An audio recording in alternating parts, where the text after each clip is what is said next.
So it's, you know, a cheap and easy outlet for distribution to a wide audience.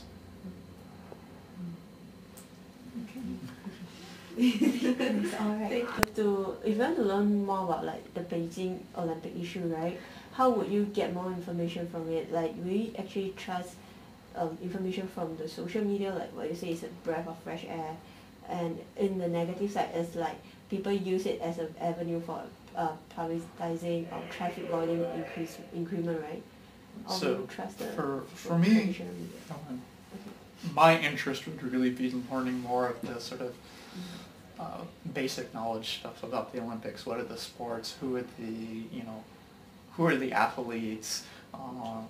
When are the sports going to be? Where are the venues? Stuff like that. So I would probably more trust the official news outlets, mostly because these are sort of non-controversial things. You're not going to find a lot of the information on blogs and things like that, right? So I would probably go more, Beijing Olympic websites, because they're going to say what are the venues, the various, national Olympic committees, because they'll have information about their athletes and so on.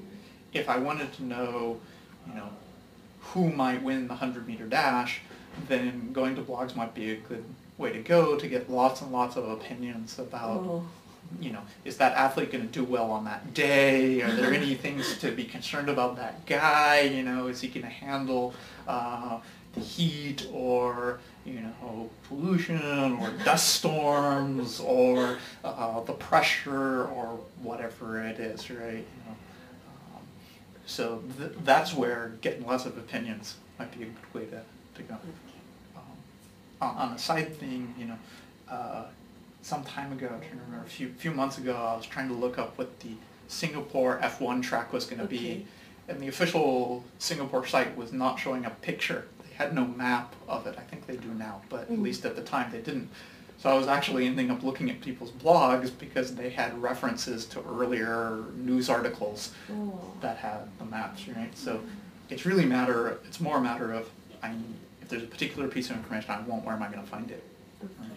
So if I want information about protests and things, then probably Web 2.0 tools are going to be better.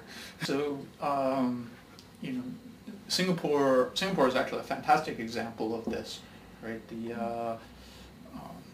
I've forgotten which ministry, but basically, in anything that's not listed as an opinion article, even in opinion articles of the Straits Times, if there are any facts or figures or whatever, they have to be correct. If they're not correct, the government's going to write in and say, no, you got your figures wrong, right? So the Straits Times is generally a good source for finding facts and figures. Right?